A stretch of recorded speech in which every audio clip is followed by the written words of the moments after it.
ចម្រើនពរញាតិញោមនេះគឺសកម្មភាពប្រសង់ពូជាងកំពុងតែកាត់ដែកគឺដែកនេះគឺជាប្រភេទដែកទីបមូលដែលយើងកាត់ដើម្បីធ្វើជាបង្គោលសូឡាហើយនេះសកម្មភាពយើងឆូតទៅដើម្បីឲ្យទីបហ្នឹងមានសភាពមូលបានស្មើល្អពេលដែលយើងបដោតជាមួយនឹងទីបមួយទៀតដែលមានរាងតូចជាងក៏សូមចម្រើនពរញាតិញោមថាបង្គោលសូឡាដែលកំពុងទៅធ្វើនេះគឺត្រៀមដើម្បីដាក់ក្នុងមូលដ្ឋានឃុំតអូយើងចម្រើនពរញាតិញោមហើយគឺបន្ទាប់ពីផ្លូវកៅស៊ូបានក្រាលកៅស៊ូរួចគឺយើងដាក់ពីមុខវត្តដោមទៅទល់វត្តក្រាំងត្រមូងបន្តរហូតទៅដល់សហគមន៍កសិកម្មគិរីឧត្តមតអូញាតិញោមស្ថិតនៅក្នុងឃុំតអូហើយចម្រើនពរញាតិញោមថាញាតិញោមនៅតែបន្តការចូលរួមជាបន្តអាត្មានឹងចម្រើនពរញាតិញោមថានឹងធ្វើជាបន្តរហូតទៅទល់នឹងគ្រប់ចំនួន108ដើមលើបណ្ដោយផ្លូវចំនួន2550ម៉ែត្រចម្រើនពរញាតិញោមទៅតាមគម្រោងដែលបានប្រជុំសម្រាប់ជាមួយបងអភិបាលនៃគណៈអភិបាលស្រុកនិងសហការីពីថ្ងៃមុនមានញោមមេឃុំតអូនចេញចូលរួមនឹងសហការីផងដែរ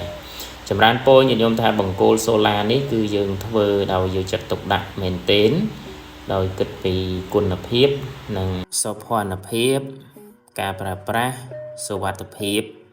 ក្នុងសហគមន៍យើងចម្រើនពរញាតិញោមមួយទៀតចង់ចម្រើនពរញាតិញោមថាបង្គោលសូឡាដែលយើងបានដាក់ទៅនេះសូមចម្រើនពរញាតិញោមជួយថែទាំក្នុងនាមញាតិញោមជាម្ចាស់សទ្ធានៅចំណុះឲ្យជើងវត្តតាមបណ្ដាផ្លូវរហូតទៅទល់នឹងសហគមន៍ក្តីញាតិញោមដែលបានចូលរួមពីបណ្ដាមជ្ឈដ្ឋានឆ្ងាយដូចជានៅរាជធានីភ្នំពេញក្តីក៏ចម្រើនពរអរគុណចំពោះការចូលរួមថែទាំញាតិញោមដើម្បីរក្សាបានគុណភាពក្នុងការប្រើប្រាស់យូរអង្វែងចម្រើនពរញាតិញោមបើទោះបីជាយើងដាំដើមឈើដាំផ្កាដាំកូនឈើឬធ្វើអ្វីក៏ដោយក៏ទាមទារក្នុងការថែទាំលើកកម្ពស់ប្រសិទ្ធភាពក្នុងការប្រើប្រាស់បានយូរអង្វែងចម្រើនពរញាតិញោមហើយមួយវិញទៀតក៏សូមចម្រើនពរដល់ញាតិញោមជាពុទ្ធបរិស័ទនៅក្នុងមូលដ្ឋានឃុំតអូ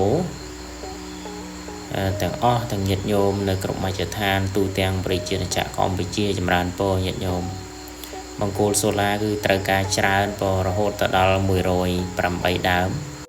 ញាតិញោមសប្បុរសជនមានបំណងចូលរួមដាក់បង្គោលសូឡាបំភ្លឺតាមដងផ្លូវក្នុងមូលដ្ឋានឃុំតអូយើងញាតិញោមអញ្ជើញចូលរួមតាមសទ្ធាជ្រះថ្លាសូមអរគុណ